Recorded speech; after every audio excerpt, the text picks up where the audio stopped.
We ready? Ness?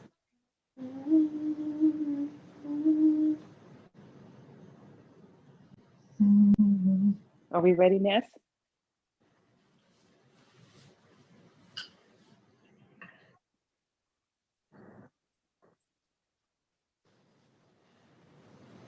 Good evening, South Florida Adventist Youth Federation supporters.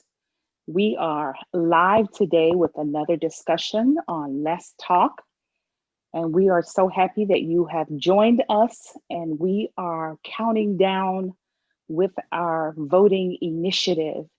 We have some very special guests, and you will get an opportunity to meet them. And I just want you to stay tuned for some very important information as we go through our discussion, and we pray and hope that you are inspired and ignited about the opportunity to let your voices be heard. Good evening, everyone. Before we get started, we're going to ask Brother Wayne if he can lead us in a word of prayer, and we'll get right into our topic this evening. Good evening, everyone in the panel and everyone watching. Let's pray. Heavenly Father, we thank you for another opportunity to come together as a people to discuss items that are affecting our people and our youth and young adults. We ask that you be with our discussions tonight to enlighten us, to broaden our minds, to see in depth as to what is affecting us and ways we can change it. Continue to be with everyone that is participating tonight, that we will present a comfortable dialogue that we can progress from. Thank you. In Jesus' name we do pray. Amen. Amen. Amen. Amen. Amen. So this evening, we have two distinguished guests that I've been excited about this evening, and just where we're going to go with the conversation. I want to again applaud our South Florida Adventist Youth Federation President, Sister Vivian Bryant, for her leadership and her forethought in getting us to discuss these pertinent issues. We'll start with Sister Dennis. Can I call you that? Did I pronounce your name correctly? Can you give us a brief introduction to our audience so they'll kind of know who you are? Sure.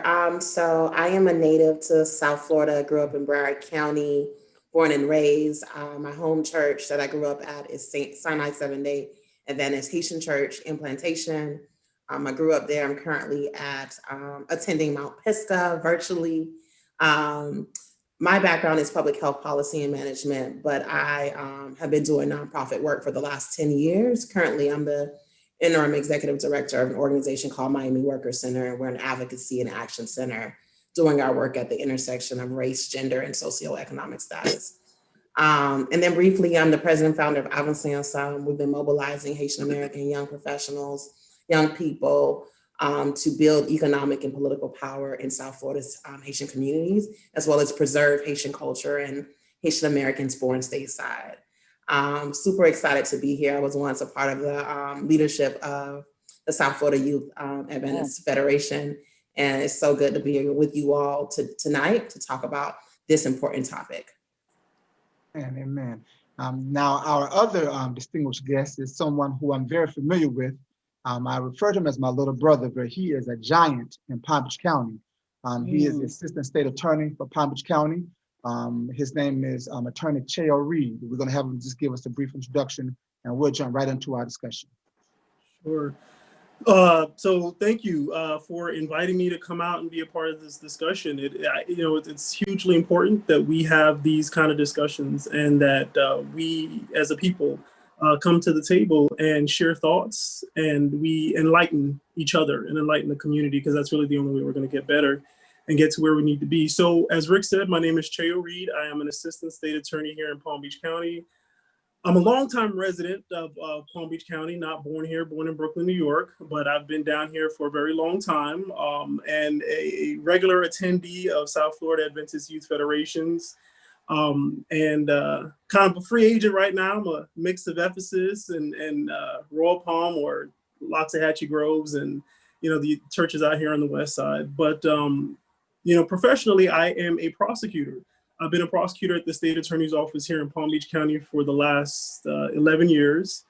And prior to that, I did a little bit of time as a working private defense work and working for Florida's unemployment compensation office, conducting hearings for the office. And prior to that, I spent about 4 or 5 years as a probation officer here in Palm Beach County and in Orange County, and doing community corrections in Orange County. That's a little bit about my background. I'm currently the chief of our juvenile division at the state attorney's office.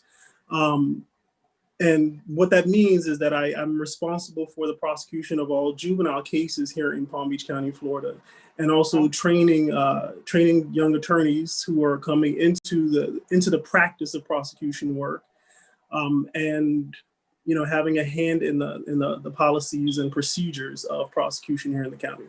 Again, thank you for having me. Good stuff. So Adriel, we'll go back and forth as we kind of move forward. And I'll just jump out with the first question. Attorney Reed, I'm gonna put you on the hot seat first. Can you just give us a breakdown for just a regular person? What does the DA office do? What is their responsibility or their job? So, we frequently use the term DA because that's what we hear a lot in the media, right? But here in Florida, the equivalent to a DA, to a district attorney, is the state attorney. And the state attorney is, there are 20 of them in the state of Florida. They're all elected officials, and they are elected to be the chief law enforcement officer in their circuit. And what that means on a day-to-day basis is that the state attorney and his or her assistant state attorneys receive investigations from police agencies, review the evidence, the substance of those investigations, and make decisions about how a case will progress, and most importantly, if a case will progress. Mm-hmm. So the state attorney makes the decision about whether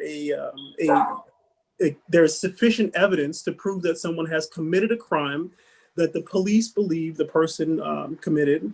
And if there is sufficient evidence to prove that the crime has been committed by this particular person, the state attorney makes the decision about whether that case will, if it qualifies for it, go to some sort of diversion program to keep the person out of the court system, the formal court system.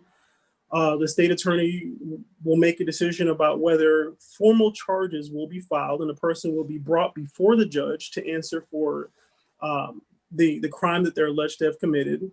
And the state attorney also makes a decision about what he or she will recommend in terms of a sentence if a case does go to trial. And also, very importantly, the state attorney makes plea offers on a case after formal charges have been filed. And that's a lot. Mm-hmm. In layman terms, really what the state attorney does is to represent the people as a community. The state attorney's job is also to protect victims in the community. And the last piece about what the state attorney does is to seek justice in whatever form that justice may be. Awesome. Awesome. Well said. That's a lot. That is a lot there. Yeah. You guys both did a really good job at telling us exactly what you do and how you do it. This question is for Santra. You spoke about how you work in the different communities and specifically being a Haitian American young lady. I think it's a really awesome thing that you get to work in the community. You get to kind of touch people and advance business and Black business in that way. The question that I have for you is, with all of the races and all of the subdivisions that we have as a people, we think it's cool that there are different aspects of every culture. However, when it comes to political views and things that affect us all, how can we break down the barriers in terms of just our community, all the things that alienate us? How can we break down some of those barriers that you may see between the different communities in Black America or Black South Florida? Absolutely, that's such a great question. I want to actually point a privilege to Mr. Reed. One of my good friends that I went to UF with, Go Gators, is running for Broward County State Attorney, and I've gotten to learn so much about what the state attorney does. I wanted to point that out as well. Interesting enough, I would say that as it relates to Black people, I often say, first and foremost, I'm Black. You know, that's what people see. People see my skin color. Before, when I went to school in Gainesville, they would say, Sandra, you have somewhat of an accent. I don't know how, because I was born here, but I did grow up in a Haitian community with Haitian parents. I think one of the policy areas that I think really is used to divide us is immigration. And you wouldn't believe how many Black folks, and I would say specifically Black folks who are not familiar with immigration, who are anti-immigrants. And that automatically causes some kind of us versus them mentality. Wow. I've been in rooms where people have talked about immigrants in such a way that it's because they don't know my family is from an immigrant background and it's Black folks. And so, and I just think it's not being familiar. I also think that it's not coincidental because people do their best to put us against each other. That if you are here, you're taking my jobs. If you are here, I make less money. And so instead of thinking about growing the pie, we often think that if others are at it, the pie is shrinking. And so I continue to encourage our communities to think about the amount of resources we have here in America. We live in the wealthiest country in the world. Let's not get it twisted. There are enough resources for all of us, even more, right? And so that just because we might be from different countries doesn't necessarily mean that I'm removing from you. We just know that the pie has to continue to get bigger. And I often joke and say that, you know, while we have some differences, maybe it's languages, I often think about the food that we eat and how much some of it is so familiar, right? You know, we all eat rice. It's just different, cooked differently, right? I often say with Caribbean folks, you know, I'm Haitian, some folks are Jamaican, or they're from Puerto Rico. We all love plantains. We just make it differently, right? So you can still see like the different strands of us being from the same people, that, you know, that still exists. And then, you know, if I'm being a little spicy, I often talk about rum, right? Black folks, people from the Caribbean, all got some type of rum in there. I know, I won't go there. You know, we drink medicine, that's what I meant. But, you know, there are similarities there, and immigration is one of the biggest ones that we have to push forward because we need to think about the country as it relates to there are resources. And the pie is big for so many, just not for us, right? And when you think about poverty in our communities, it's Black people. I often say this in Miami, you know, when they're talking about poor people in Miami, they're talking about Black people. Yep. Right? And so let's get it straight that the resources are abundant for so many. It's us who's not thinking about the abundance, and we need to push there's space for all of us and not just one of us. And that's what I'll say about that kind of piece. And it's us together, right? So we all need to get part of that pie, not just me, because if it's just me, it can get taken away from me. It's all of us. And that's what I think about in terms of the Black diaspora, what they call it, Black is king, Good right? stuff. Yeah, I think that's really good what you said. The concept in America that the pieces of the pie are being taken up, but the truth is, like you said, we have to realize that this pie can get bigger and there is enough room for all of us. And that's definitely, I love how you put that, because I was having a conversation about that just earlier. And I think that's something I'll bring back to that conversation, that the American pie is not set and locked in stone, but there's place for all of us. And you're absolutely right with that. Thank you for that analogy. Attorney Reed, can you you want to chime in on that as it relates to that question that he asked?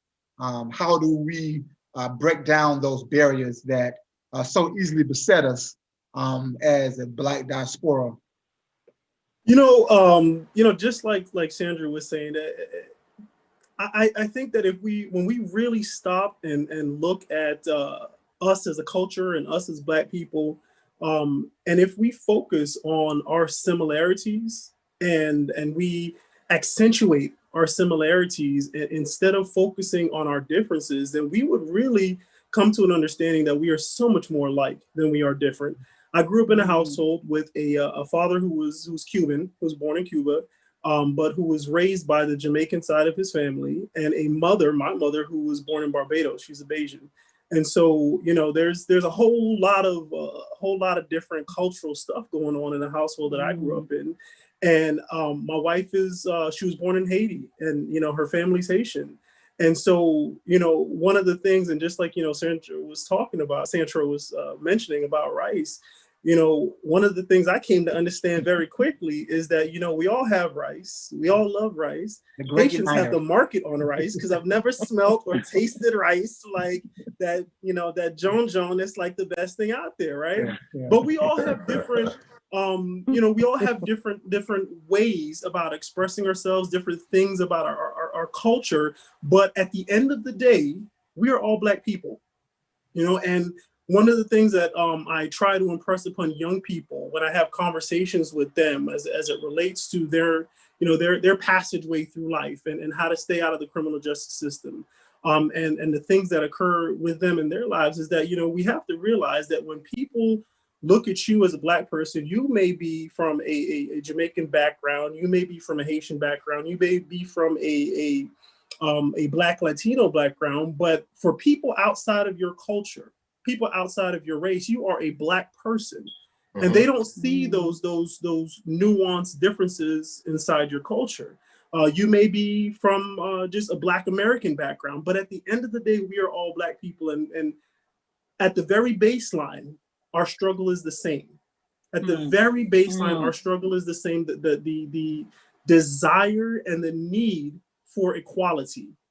And so if we really sit down and think about it and focus on it, and in our daily interactions with one another, realize that we are very much alike, and learn about those likenesses and revel in those likenesses.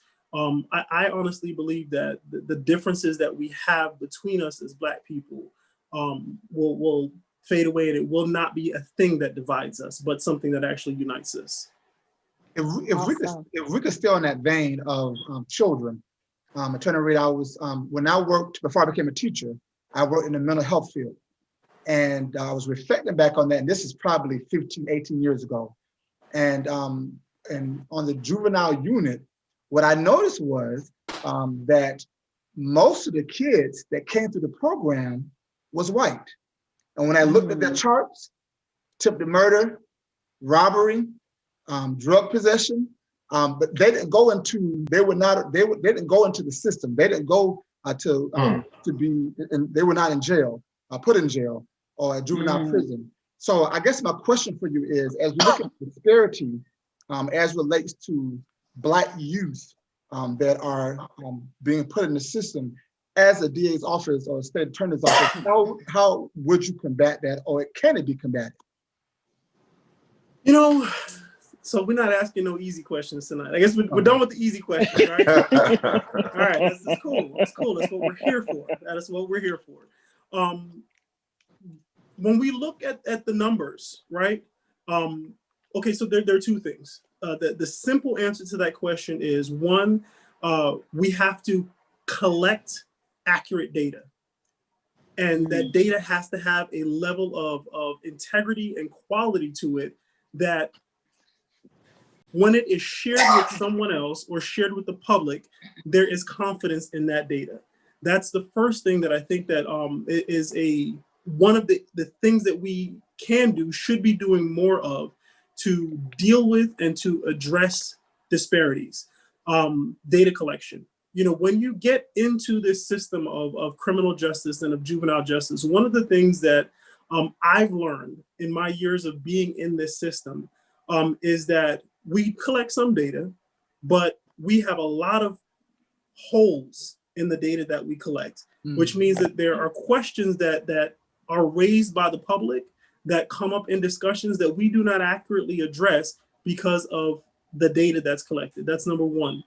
The second thing to me is really when we look at the percentage of Black people, let's just say in a given county, in Palm Beach County or Broward County, where our Black population is going to be anywhere from 11 to 15%.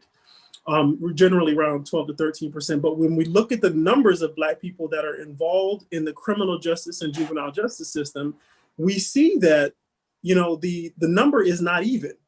It's not 12 to 13% of the people involved in the criminal justice system are Black. The numbers are much higher than that.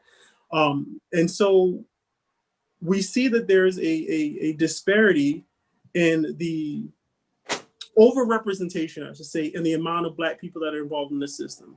But what I challenge us to do, and what I challenge, everyone to do in terms of prosecution is, and as a community, is to look at why that disparity exists. Not just highlight the fact that there is a disparity and have a knee-jerk reaction to that to say, well, those numbers have to come down. But ask the question as to why does this disparity exist? Why is it that more Black and brown children are introduced into the system? Why is it that more Black and brown men and women are inside prisons? Why is it that more Black and brown children are having contact with police, which is their introduction into the system? When we start to ask those questions and we look at why is the contact actually happening, then we can begin to address the disparity that we actually see in the numbers. One of the things that I believe wholeheartedly is that resources in a community, resources in our Black communities, resources in our brown communities are severely lacking. And that is one of the root causes of why so many, why the numbers are the way that they are. An old adage that tells us that the idle hands are the devil's playground, right? And I believe that wholeheartedly, especially when it comes to children who are introduced into the system, that if our communities were embedded with pro-social and constructive activities that kids could be involved in, and resources with which they can occupy themselves, their time, and their mind, then there's a lesser likelihood that this child will be out doing something in a community or with friends who are also unoccupied that will then introduce them into the system and have contact with the police.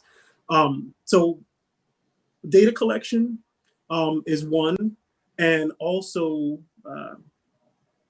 really getting down to the root of why the disparities actually exist, and not just a knee-jerk reaction to saying the numbers have to come down. That's a good response. I kind of thought you weren't going to give us your opinion on that, so I was prepared to get you in the corner on that one. But I appreciate that, and to be honest with you, that is a huge thing. That's not, I mean, you spoke about it, but that is a really big deal, because if the people in these communities, these Black communities, don't have something to do, they will find something to do with their set of 24 hours, and I think that's a big deal. Looking at some of the things that unify us as Black people. Sandra just mentioned that when we're looked at by other races, they don't initially see, hey, well, that's a Jamaican, that's a Haitian, this is a whatever, have you. One of the things that unite us is our disbelief in our political system as Americans.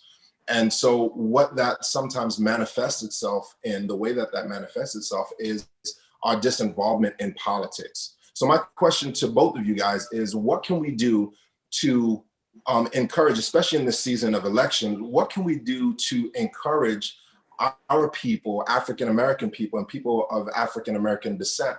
And how can we encourage them to take part in political activities, think politically, and specifically get out there and vote?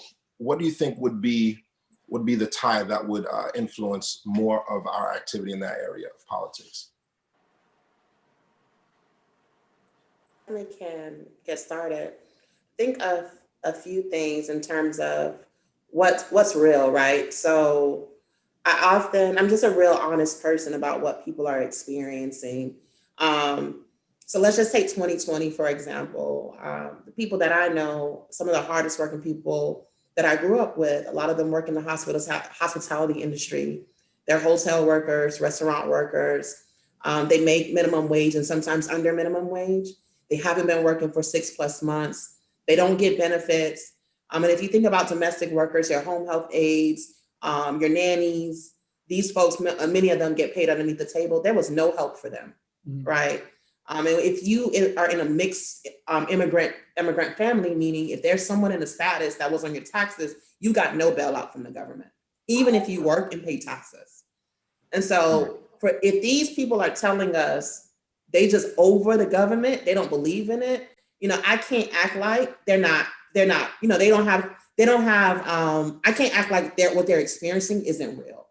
I often think about the neighborhoods that I work in as well. Like right now, the Miami Workers Center is located in the heart of Liberty City, right? So I used to come through Little Haiti, Overtown, and Liberty City, where now due to gentrification, you see some changes, but it's been blight up and down our communities. Blight, no investment, just corner stores, some mechanic stores, and that's about it.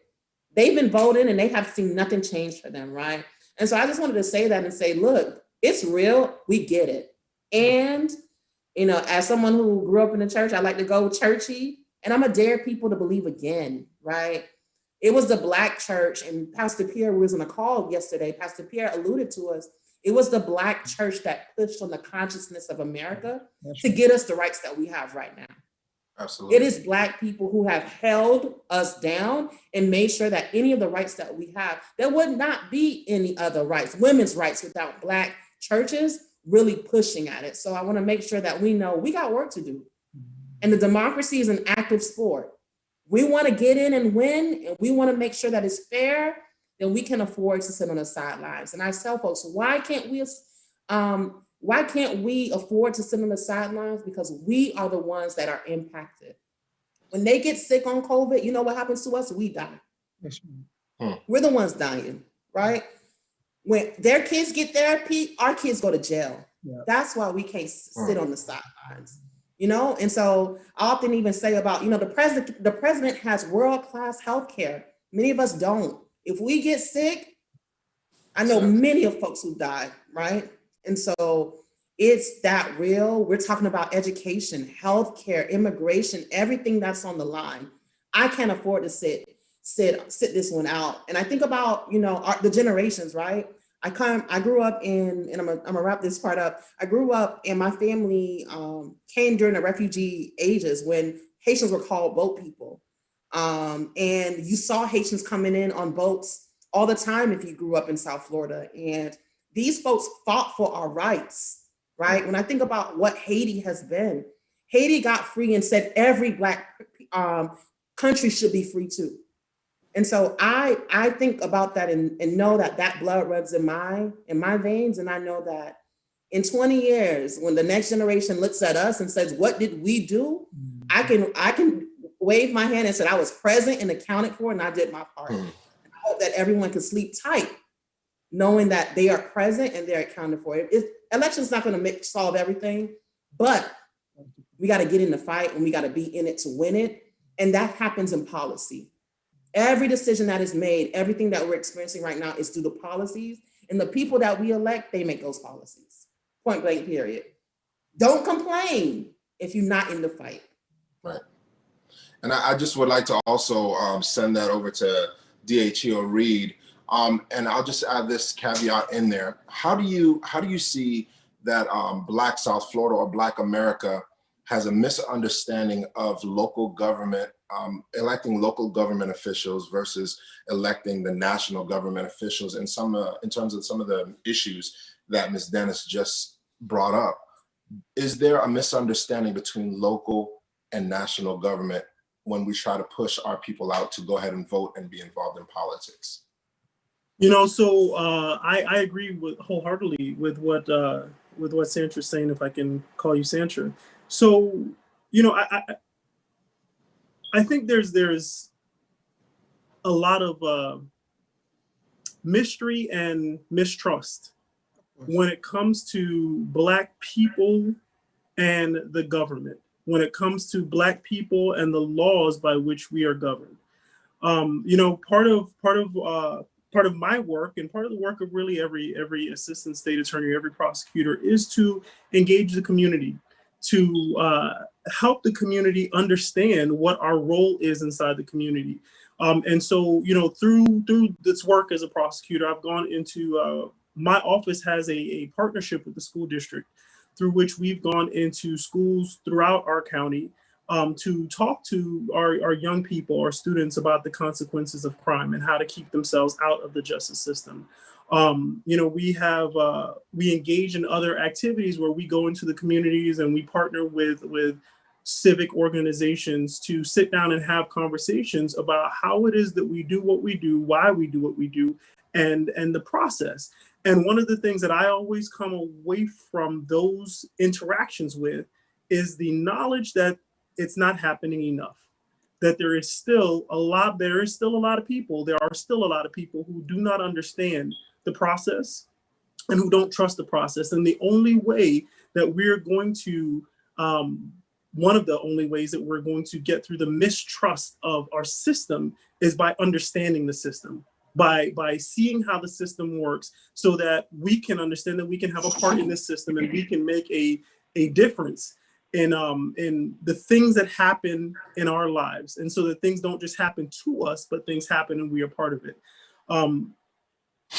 I think that we need more community engagement, and the church, of course, has a big role to play in that. Forums, opportunities for the community to come out and to learn and to understand. And I know that on your program and on some other web programs, there have been dialogues around the constitutional amendments that are on the ballot. There have been invitations to candidates like the state attorneys to come out and to speak, not just about their platform, but about their views on a variety of issues. We can lead horses to the water, but we cannot force them to drink, right? But what is the horse going to do if they are never introduced to the well? What is the horse going to do if they never know where the water actually is? They have to be given that opportunity. We have to be given that opportunity. Not to compare us to animals, but the point is that we have to create spaces where people are able to experience our knowledge, that we're able to share our knowledge, and people are able to ask the questions, and people are able to learn about the system and learn about how, this constitutional amendment, although it's 3 or 4 paragraphs and it seems pretty confusing at the end of the day, at the baseline, this is how this affects you. Now go out and make a decision about how you want this thing to affect you. This is what this candidate, you heard it from their mouth, this is what this candidate represents. And if put to task, this is the decision that this candidate will make in this given situation. Go out and make a decision about whether you want that person to represent you and whether their decision-making represents your decision-making. So I think, we have to have the spaces and we have to create these opportunities for people to be able to gain knowledge and gain an understanding about the system that we live in. Can I add one more thing to that? I'm sorry. I have a question for you, but go ahead. I have a question for you, but go ahead. Mm-hmm. Yeah, I think that there are these unspoken things as it relates to Black people in government that we don't talk about, but it's passed on from generation to generation. There's a reason why we don't trust the healthcare system, right? Tuskegee, how when you think about how the field of gynecology got started was from, doing procedures on Black women. We've seen our people get shot dead and no justice for us.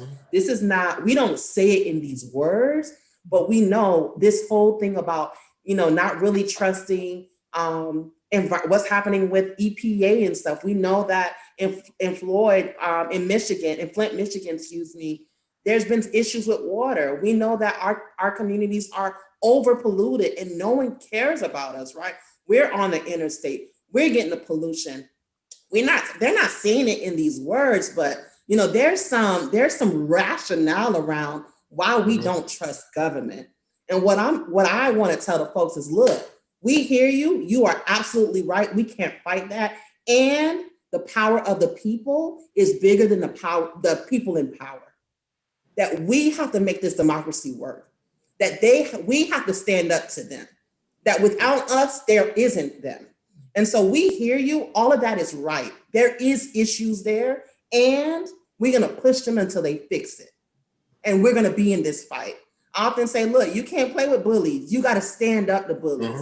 And if the government has been bullying us and our people, we hear you, and it's time for us to stand up to that bully in the same way that David did Goliath. Y'all like that? I like Come on that. now. Come on now. Come on, Sandra. Power. Oh my goodness, girl. Wow. This is why Great job. so funny. You kind of answered my question, but I'm gonna have you to go and expound a bit more. And I've asked this question before. Adrian heard me ask this question. What is the Black agenda? I posted yesterday. I said that everyone's saying go vote, but what you're voting for? So as a people, as a collective body, what must we do, or what should we look at as it relates to Ms. Dennis, as it relates to the Black agenda? How do we get on one accord so that we can move together as a collective body? Oh, that's such a hard question, but I can do my best. Kirk Franklin, one time I was listening to Hot 105 and Kirk Franklin was on, and he said something about Black people all throughout the world. And he said in so many countries where he's traveled and seen Black people were struggling. Famine, poverty. And when you think about Black leadership across the world, often people think about bad leadership. And I just don't know. I don't believe that to be true. Something in the system, something in this world is failing Black people, in that we see the results that we have. We have Black people. There's been a study in Miami, the color of wealth. Black people, poor, poor, poor at the bottom in terms of our ability to be poor. And it goes so much deeper that they look at Afro-Latinx folks and Black people, and the darker you are, the poorer you are. Wow. Right. So to answer the question in terms of the Black agenda, it's about prosperity. It's about equity for us. How is there space being made for us? Are we represented in government? Are we represented in business? Are we represented on the school board? Do we get access to capital for our businesses? To me, that's all about equity, making sure that pie includes us. And that's just not one issue, that's all the issues, right? So we don't only, and this is what I love about being Black, because we never fight for just us. We fight for everybody, right? So once we go with Black people, then we're like, if you're a Black woman, you gotta come on too. If you're a Black child, you gotta come on too. Everybody wins, right? And so to me, it's equity, making space for everyone, and we have to be able to thrive. I'm tired of being poor. We're tired of being poor. That's right. And I gotta be honest, I'm not poor, but we're tired of being poor, right? And it kills us, especially the ones who have some, because we gotta take care of everyone else while everyone else is getting ahead. So if that's reparations, whatever it takes, America is the richest country in the world. It makes no sense for Black people to have built this country along with Indigenous people for us to be in the predicament that we're in. To me, that's the Black agenda. It's all things equity, all things the ability to thrive, and that looks like not being poor. Well, I'm gonna jump in.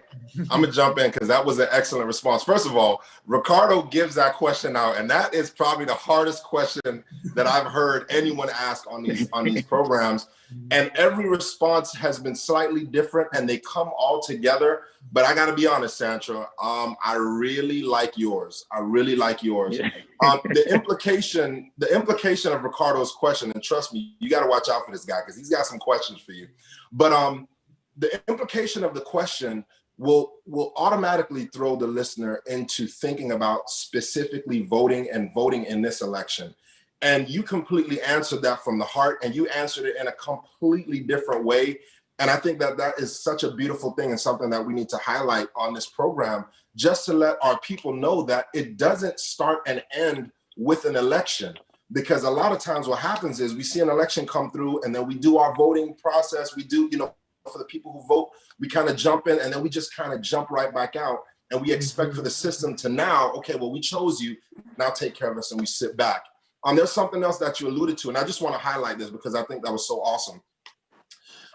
The people who brought us, the African Americans who brought us to the place that we are right now of unity, that brought us out of the levels of poverty that we were in, that brought us into the level of rights that we are receiving now and that we're enjoying. They did that against all odds. They didn't wait for a system to help them out. They didn't wait for any prompting, but people like Martin Luther King just stood up in the face of adversity, and they did it. Along those lines, I want to just kind of steer you a little bit into this question very directly.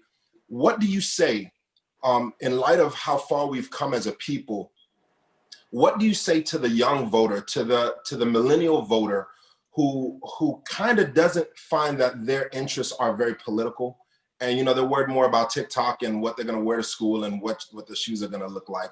But how do we get the younger generation of voters? How do we get them interested and directed into voting? Of course, there's so much more, but definitely it starts like the DA said, like our DA said right here, that it starts with policy. We both agree on that. But how do we work on the millennial to start to get them into that mindset? Anyone? I think it has to be made real for people. Our young people have to realize that, or not they have to realize, we have to really realize that,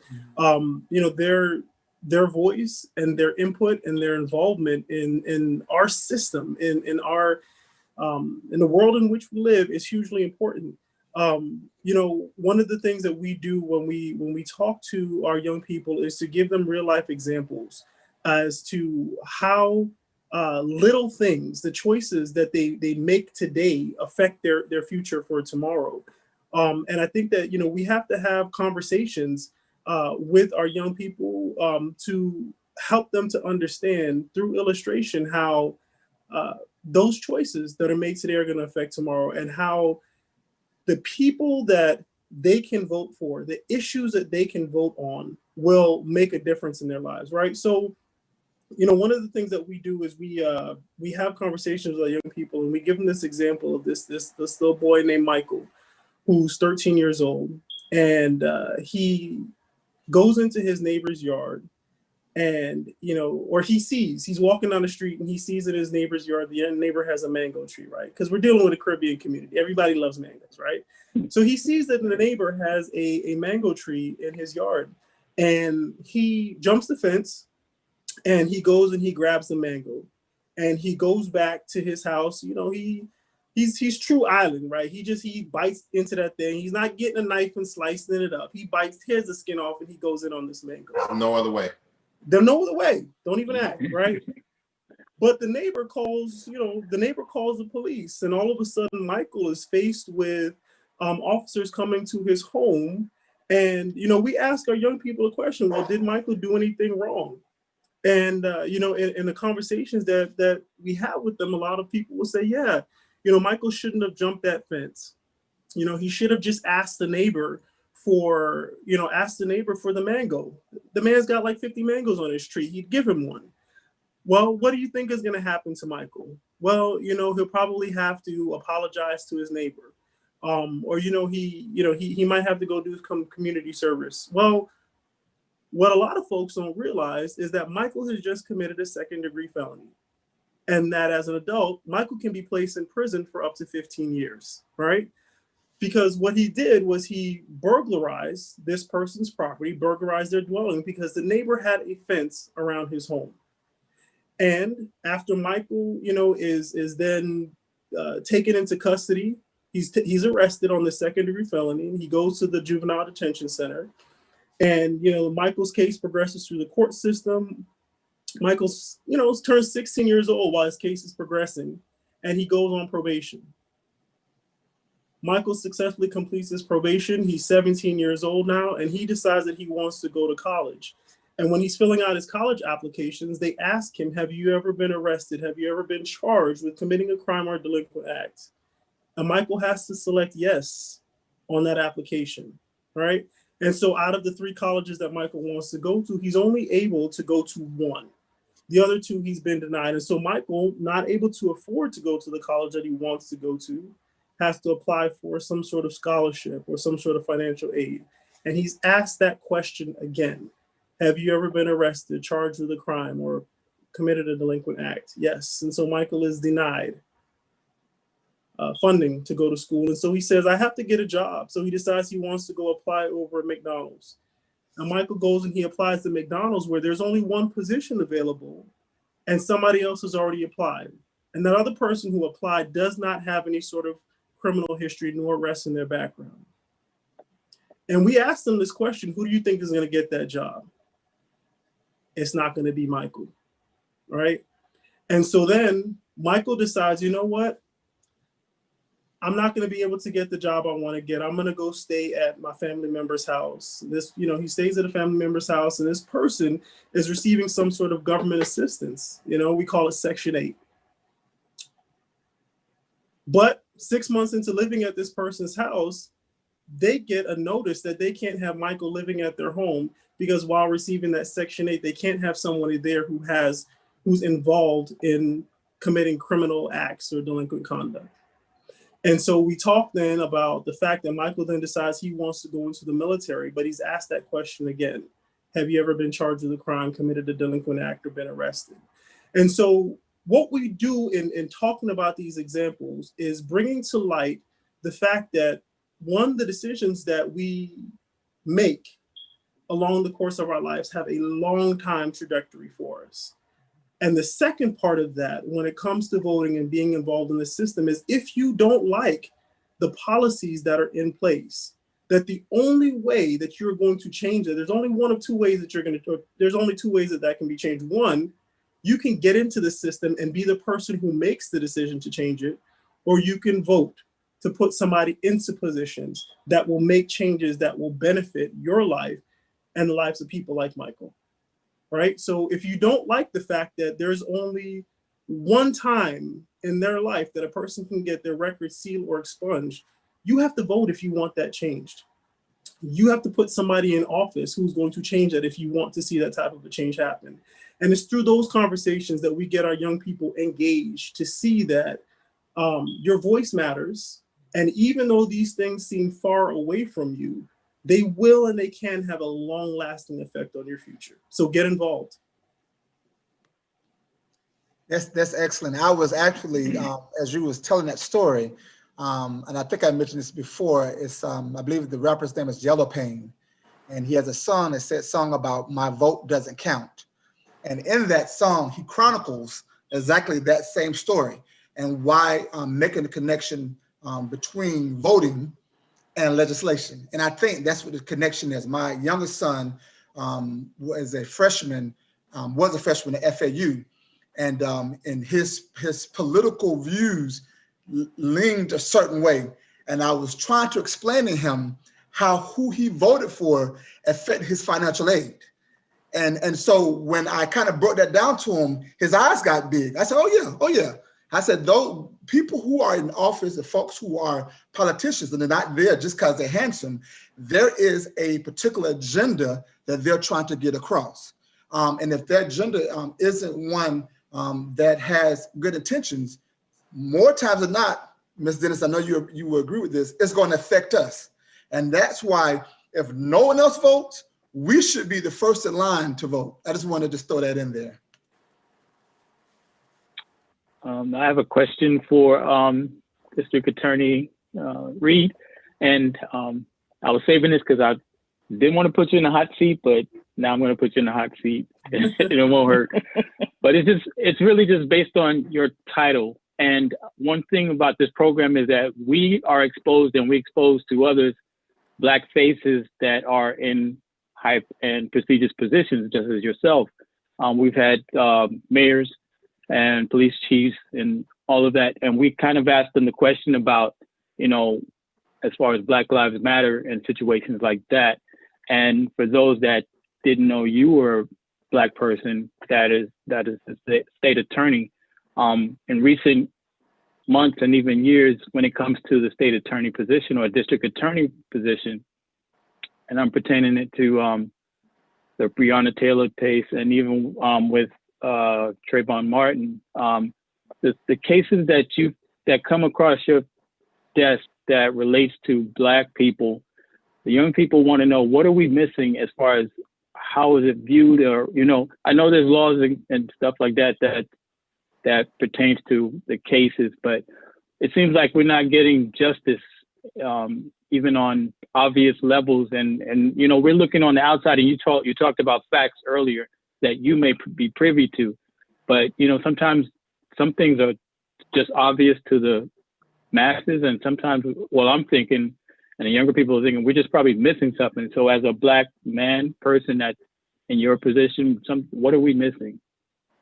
Well, so I think that justice looks different based on our experience and our expectations, right? We have I think that we have a general feeling that justice means that the right thing will be done. But to different people in different situations, the right thing can be something very different, right? I can tell you that I have had, justice in a case sometimes means that a prosecutor will seek the maximum sentence, whether that be a life sentence or whether that be something 25 years or 20 years or 10 years, depending upon a lot of different factors. Justice may mean that a prosecutor will offer a diversion in the case and seek to keep a person out of the criminal justice system. Justice in some instances may mean that a prosecutor will look at a case where someone has committed some crime, but will be able to look at this person and not just at the paper and make a decision that if I put certain structures in place and maybe some rehabilitative factors into this person's life, I can protect future victims and I can keep this person out of the system. So justice looks to us differently at different times to different people.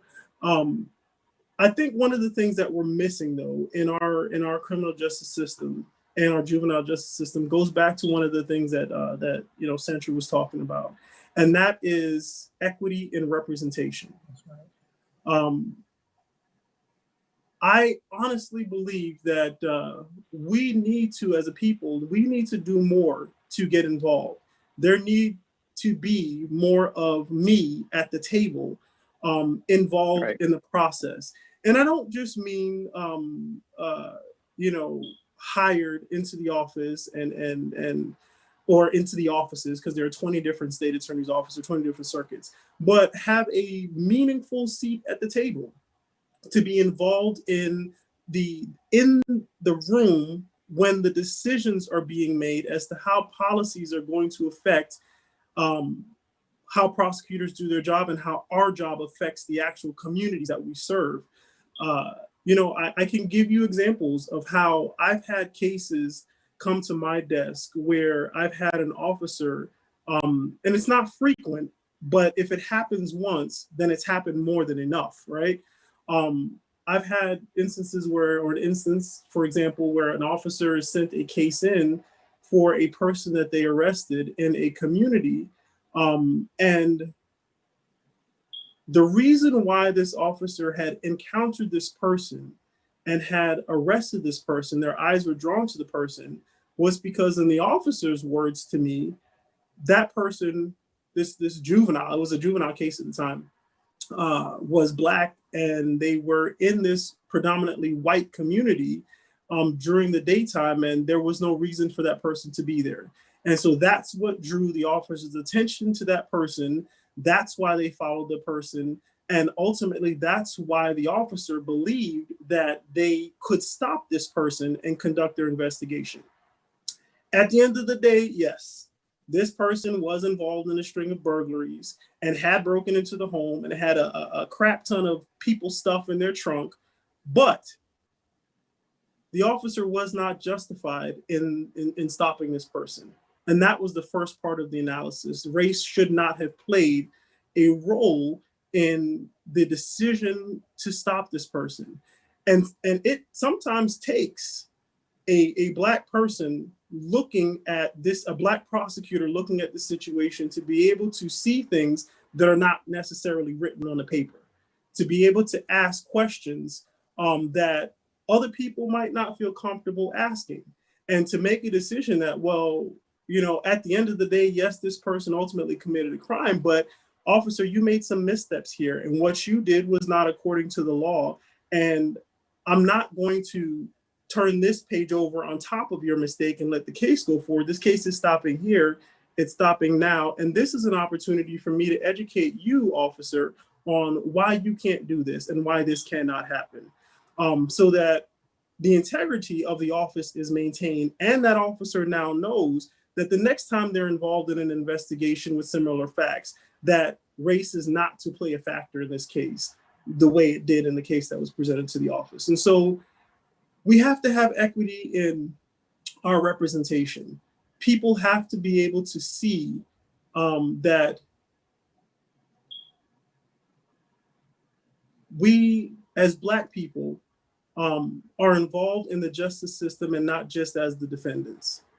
One of the things that I hate to see is when I walk into a courtroom and the only dark skin in the courtroom are the people that are sitting there in the shackles inside the box, waiting for a plea or waiting for their hearing or waiting to be sentenced. Because one, it's not an accurate reflection of our community, and it's an imagery that leads the public and leads people to believe that that's all that we do, that we are just involved in committing crimes and we don't care about our community, but we are so much more than that. And so we have to be represented equally in our community and in government. That's excellent. Thank you so much. I appreciate that. We're actually Great winding stuff. down with our discussion here. Here's what I want to do, if I may. Ms. Dennis, I want you, kind ma'am, I'm gonna give you 2 minutes. You have the ear of all the Adventist millennials in South Florida. I want you to motivate them, give them something to motivate them to vote, or why it's important. Sure. So I am a millennial. People think they're younger. No, millennials are older. I think speaking of the millennials and Zers, we are the largest. If we vote, we'll be the largest voter bloc in America right now, given if we vote. Hopefully we have 20, 30, 40, 50 years left in our lives that we will have to live with the decisions that we're making right now. The people we are electing in this cycle will make decisions, will make policies that will impact us for the rest of our days. No one knew. There wasn't a trailer for COVID. Decisions will have to be made. Every county, every city, the state, the budget won't reconcile. People have not brought in the money that they need. Who do you want at the table making those decisions, right? We all want to open businesses. Everyone has dreams. Who do you want at those decision tables making those decisions? There are some folks who are going to look out for their friends, the folks who are wealthiest, and there are others who are going to think about us and making sure that the American dream is available for us all. And for me, I want to fight for that. We are Black people. We continue to push on the consciousness of America. If America is great, it's because Black people have pushed America to be great. That is period, right? That is facts. And so it is our time, the next generation, to take on the mantle, to say, look, we've accomplished this much with the generations that's come before us. And what we're going to do is we're going to take it even further for the Trayvons, for the Breonnas, for the Sandra Blands. And we're going to make sure that this doesn't happen in our lifetime. I often think about this one thing. I know you told me I have 2 minutes. Martin Luther King could still be alive today if he wasn't assassinated, right? There are people who are older than him. In his lifetime, he would have seen his dream come true. Right? So in my lifetime, I want to see our dreams come true. And I think we can do it if we don't stay on the sidelines, if we get in the fight and we hold everybody accountable. It's not enough to have Black people. I agree with Assistant State Attorney. It's not enough just to have Black people. We got to hold them accountable too. And there still needs to be Black people. There needs to be space for us. They need to grow the pie in private sector, in public sector, in law enforcement, you name it. And we got to do that. We got energy. I'm counting on us. I love us because we have no nonsense. We don't play that political game. It gets us in trouble, but this is that good trouble. That's right. And so that's what I would say to our millennials. Let's get it done. It's easy. Early voting started today in Broward, Dade, and Palm Beach County. Yes. We can carry the state, South Florida, if we vote. And so, especially Adventists, there's a lot of young Adventist folks. Get it done. This is the Lord's work, right? He gonna ask us, what did we do for those around us? And I think we will be held accountable for that. Thank you, South Florida Federation, for this. I think it's super important. Somebody said it can't be 10-minute speeches about offerings, and we're not talking about people's lives. People are poor, people are broke, people don't have houses, people about to get evicted. how can we be silent on this, right? And that is a real call, not on my watch, not on y'all watch. Thank you, thank you. Thank you, thank you. Attorney Reed, We got to bring Sandra back to preach now. Yeah, she got We just need to bring her a back to big preach. voice, man. She Right. on fire. I'm I just preach ignited. well. I can talk, but I can't preach. I'm just ignited, Sandra. I'm empowered by your excitement and what you're doing. Thank you so much. I applaud you. Attorney Reed, can you close us out with just a word to motivate our Gen Zers, our millennials, and even our Generation X to get out to vote? Yes, Generation X. That's what I'm talking about. So I've heard it said before, and I think it's absolutely correct, that we have to be the change that we want to see, right? If we really want to see change occur in our communities, if we want to see change occur in our government, national government and our statewide government, and very importantly, folks, our local government, we have to be the change that we want to see. We have to be involved in the system. One of the things that I really try to impress upon our Xers, our Zers, is that, listen, the decisions that you make today will affect your life for tomorrow. And we need you to be at the table. We need you to take up the mantle. We need you to be in these seats, and we need you to be learning now about what it is that you have to do as you move forward. And so realize that everything that you do today is a setup for where you will be tomorrow. And if you legitimately want to put your hand on that mantle where the power actually is, then you have to stay clean. If you legitimately want to see change, and you have to start working on that now in whatever little way, form, or fashion that you can. Stoke up as much of the knowledge as you can and get involved now. One of the things that I really, really also try to impress upon our young people is to stay out of this system until you are empowered to make changes in this system. Do not come into this system as a defendant. Come into this system as a person who is empowered and desirous to make change. We have the people who protest and the people who picket, and that is important. We have the people who get on the microphones and they do rallies, and that is important. We have the people who galvanize the community, and that is important.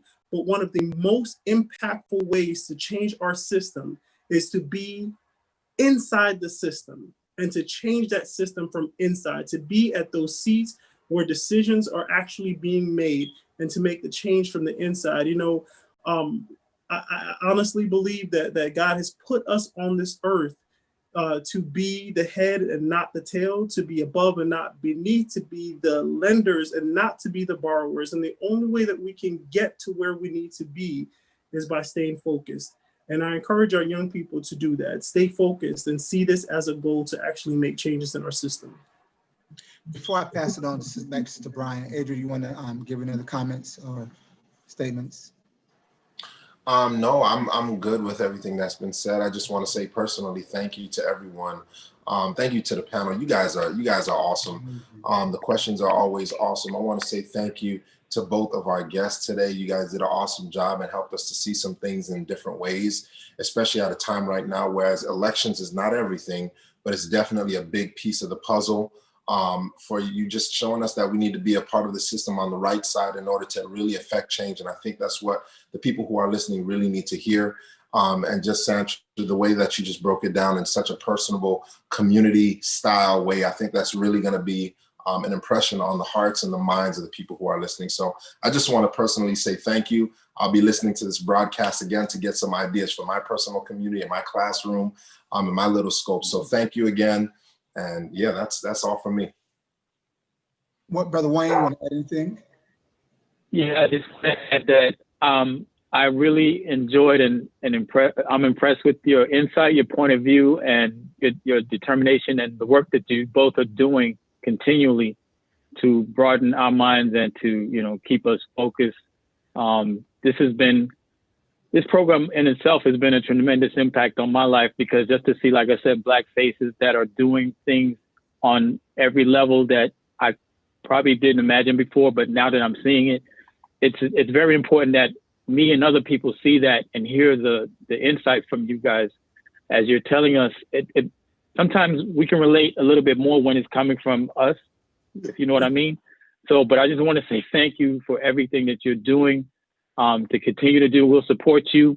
We are an avenue for you if you need anything, and we hope that we can reach out to you for any further things as well. But thank you from the bottom of our hearts for everything that you're doing. And if I may add the one last thing, that you all are some beautiful people. So I just want to just throw that out there. It's a beautiful picture. We probably should try to get a picture in the future whenever we do this, so that we can post it on the page. But Sister Bryant, we'll go ahead and turn it back over to you. I am so excited about what has taken place tonight. Let me just say that our guest has really schooled us on a lot of things. And I think that our viewers will be able to take back some things and process some things. I think it's totally up to us to bring up leaders.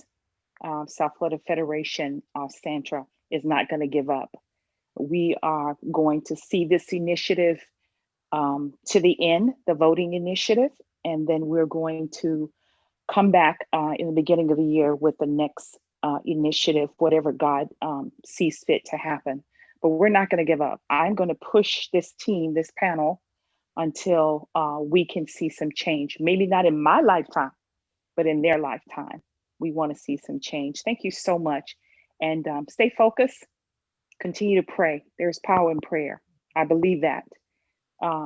Beside prayer, we just need to make some things happen. And we're in the background. Some things are happening. We talked about it earlier about the pastors coming together. That is awesome. We had a discussion and the pastors were like not really involved, and now they're involved. And so God is allowing some things to happen, and our voices are being heard. So Santra, strong Black woman, I love it. Thank you so much for being on board. And also to the state attorney, Brother Reed, we appreciate you. And I am going to be praying really hard that your words of encouragement, that some young man and some young woman will join you.